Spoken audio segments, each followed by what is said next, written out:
Live from JDOG World Headquarters in King of Prussia, Pennsylvania, this is JDOG Veteran Ventures, a podcast for veterans who have or want to start their own business. With your hosts, Jerry Flanagan and Tracy Flanagan, co-founders of JDOG Brands. Good morning, everyone. Welcome to our third podcast of JDOG Veteran Ventures. I'm Tracy Flanagan, co-founder and VP of JDOG Brands. Jerry is on sabbatical for this podcast, so we will be discussing issues about women veteran transitioning out of the military and our mil spouses, how they support their husbands as they transition. So it is ladies' night here at Gregory FCA, and we are so happy that they are able to facilitate this podcast and support JDOG. So I am honored to have two ladies with me here today that bring so much to JDOG in a couple of different ways. So first, we have Dana Forrester, who is an Air Force veteran and our VP of Operations for our JDOG Carpet Cleaning Division. And we have Amy Stroop with us today. She is a career mil spouse and co-owner with her Army veteran husband, Sean, of JDOG Hanover, PA, our junk removal franchise in South Central Pennsylvania. So ladies, welcome, and thank you so much for being here today. Thanks for having us. Yeah, so I'm really excited to kind of delve into this subject. So I feel like this is a topic that kind of gets lost in the shuffle of, about women veterans transitioning and how mil spouses support and encourage their husbands as they transition. And you, even as a mil spouse, you seem to transition as well. I'm sure it's equally kind of a lifestyle change and very different. So I have a couple questions for you guys. So Dana, I will start with you. Okay. And so what was your MOS in the Air Force? Tell us a little bit about that. I chose to be a munitions systems specialist, or ammo troop for short. Wow. Yeah. Okay, that sounds like a pretty impressive MOS. Yeah, I built bombs and missiles. Wow. I was at a B-52 bomber base, so they were mostly for the B-52s, and it was fun. That sounds like, I don't know, are a lot of women kind of in that type of MOS? No, it's 99.9% men. Wow. Yes. Go, girl. I love I it. ain't scared. Okay, well, I guess I won't get you mad. That would be good. So tell me, what was it like? How many years were you in? I was in for 4 years, Okay. one term. Okay. And what was that like, getting out and transitioning? Well, a lot of other people are in for so much longer than me. But, I was a teenager when I joined. And so I spent the first 4 years of my outside of high school life in the Air Force. And I was highly trained. So when I got out, I was looking for a job. And so I thought, I'll be able to get a great job. We've got Lockheed Martin, we've got Raytheon, we've got this, we've got that. I went to all of them, and they all looked at me like, come on, little girl, you're not going to work here. So I found it very hard to even get a job. Right. And the civilian employers that I were interviewing with, it kind of felt like they were looking at my 4 years as if I had done nothing.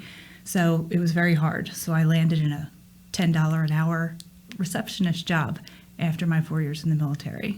Wow. Yeah, and So that was hard. so they like Lockheed Martin and Yep. those that you went to totally Raytheon, didn't. Donald Douglas. So they totally didn't understand the skill set that you brought, and I would imagine with your MOS, it's a mechanical skill set. Absolutely, correct? absolutely. Yeah. And I just figured that was the natural progression for my career field, and I think it had a little bit to do with that, and I think it had a little bit to do with being a female as well, and young. Yeah, I'm sure that Yeah. was very different Absolutely. for them, and you're a female, young, trying to break into a mechanical field, Right.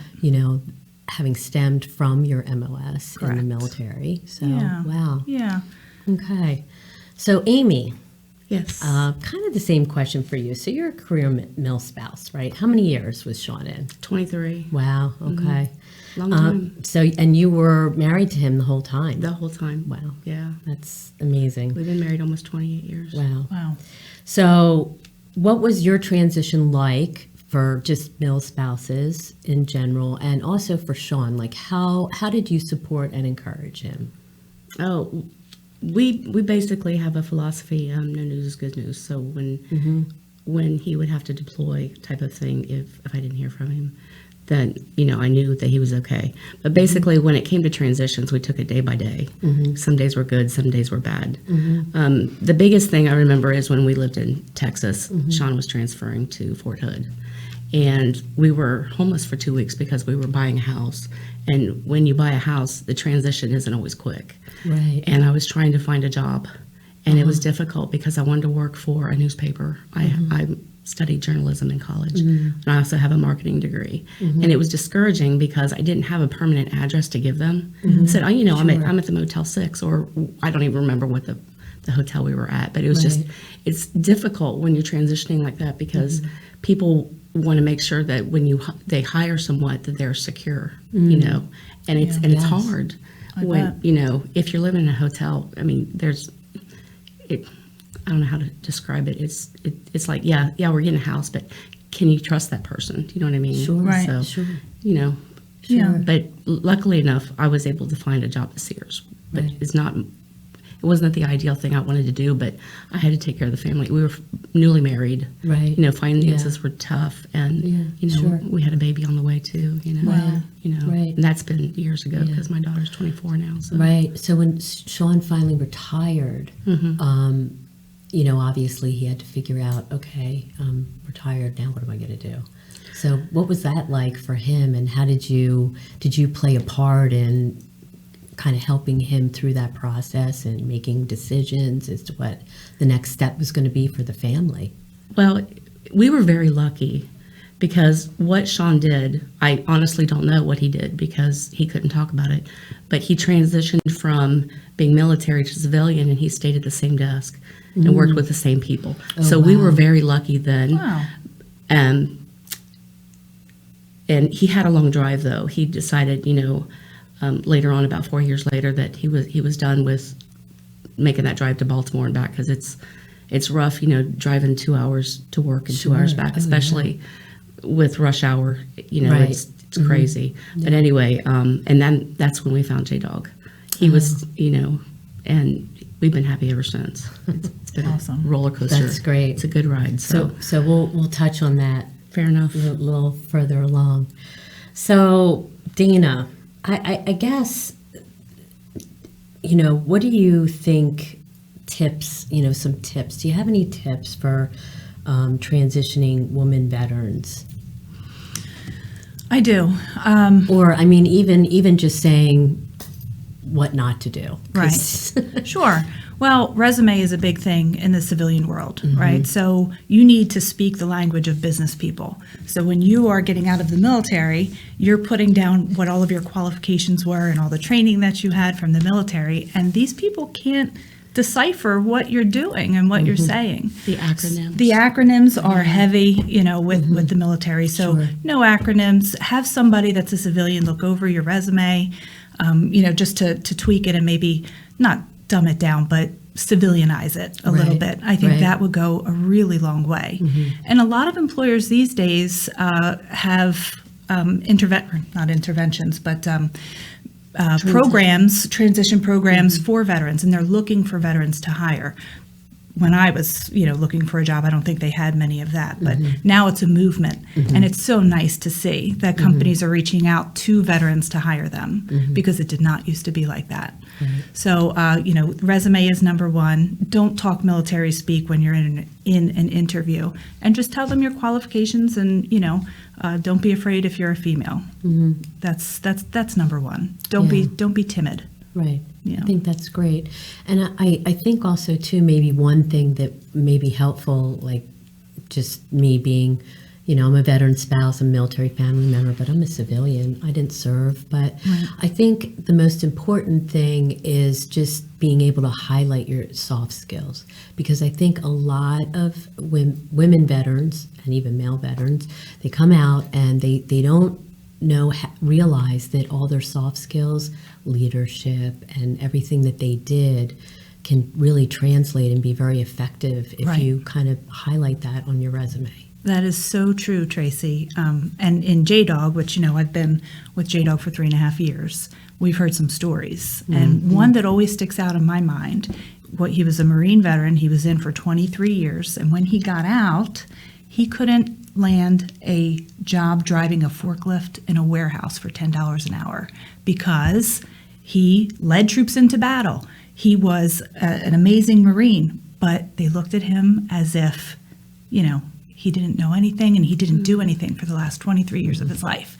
So if his resume had stated, I led troops into battle, I managed, X number of people and this amount of money and equipment, that may have made a difference for him in the way that he wrote his resume.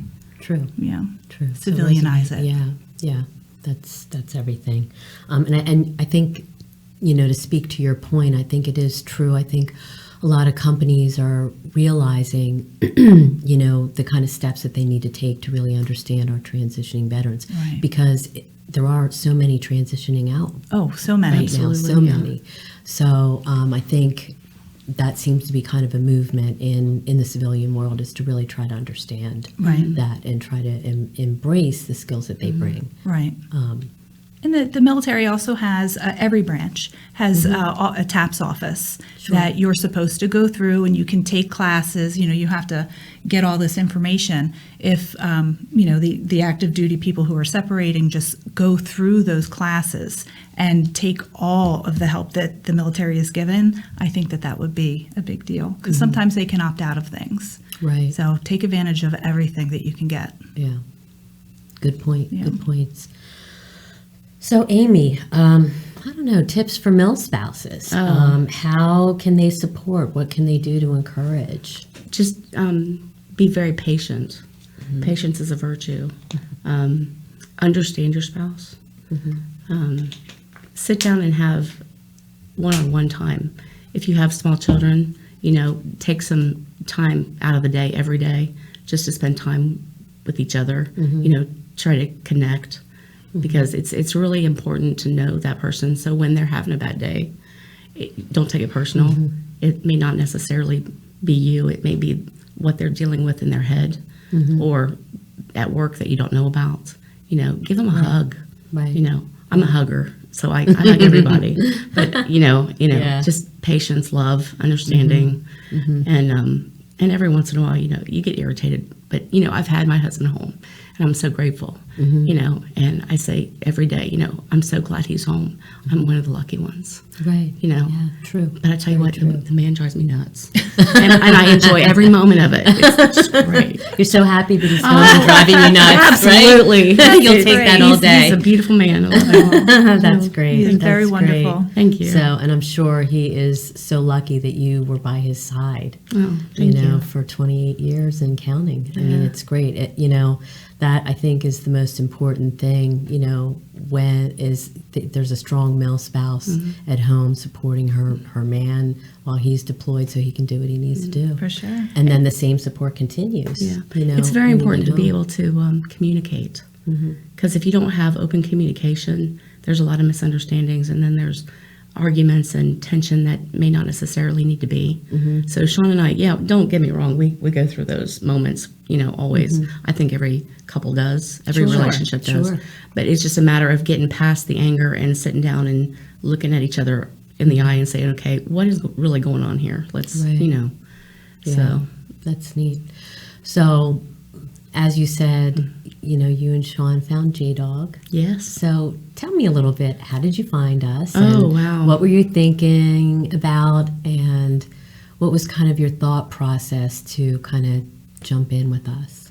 Well, Sean had been looking at other opportunities, what to do when he finished his military career. And of course, he stayed with working for the military for 4 years after he retired. And he wanted something different. He wanted to be his own boss. What do I want to do?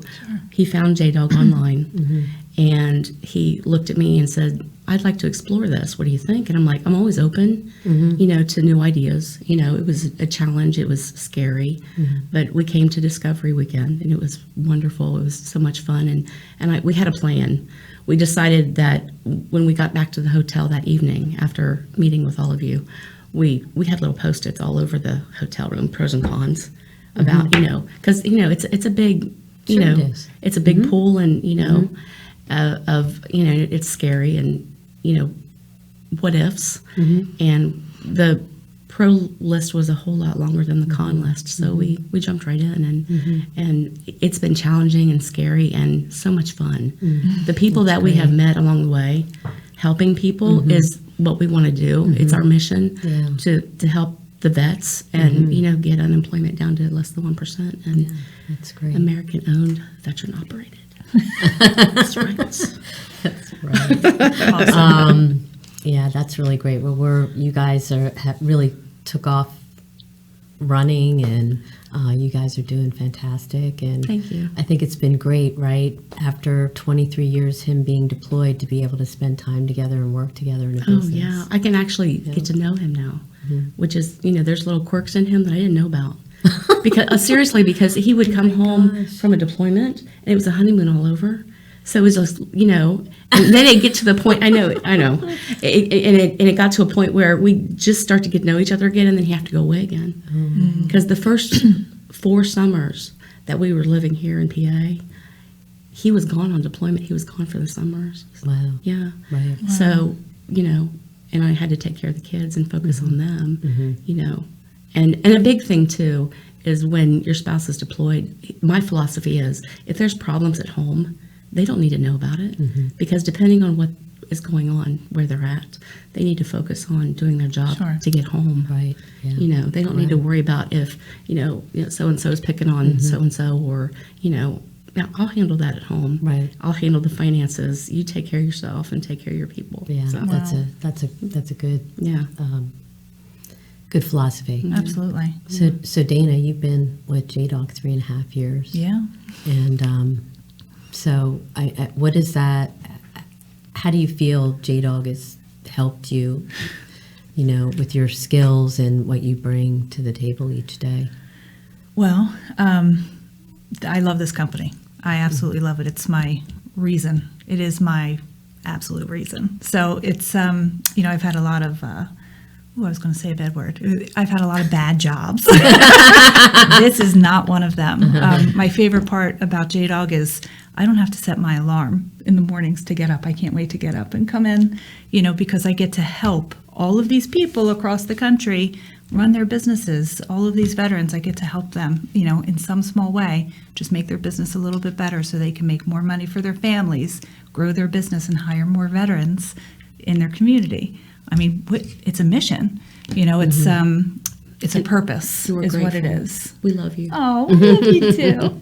But it's, being in JDOG has brought out, I think, the best of me. I didn't know at first that I was so good at operations, basically just bossing people around, which I'm excellent at, it appears. So, I feel that I have helped an awful lot of people through my years with JDOG. And under Jerry and under Tracy, I feel like I've blossomed. I've learned a lot from you guys, an awful lot. And we're a nice little tight-knit family, and, I don't know what I would do without you guys. Well, you brought so much to JDOG. We just love having you every day, and it is great. I mean, to be, I think, for any veteran looking for either a business opportunity or looking for a job, they should look for a company that can embrace what they bring to the table each day. I guess sure. you would agree with that, definitely. I completely agree with that. Yeah. And in my interview, I wanted to tell you this.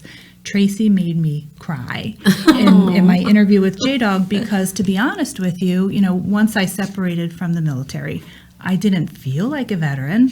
I didn't, it really meant nothing to me. I was very proud of what I did, but now that I'm out, it's nothing. It's just a piece of my past. And when you were telling me what JDOG was doing to help veterans, it moved me so deeply. I cried. And I'm not a crier, like, at all. Yeah. I cried in my interview with Tracy. So, it's, it absolutely is, it's definitely a passion project for Jerry and Tracy, but for everybody that they've hired underneath them to run JDOG, it's JDOG is life. That's what we say in the office. It's purpose. We're one big family. Yeah, definitely. I love that. Definitely. So, I think that we've had some good conversations here today. Yeah. So I would say for more information on owning a JDOG junk removal franchise or carpet cleaning franchise, or if you're seeking employment opportunities with JDOG, please visit our website, jdog.com.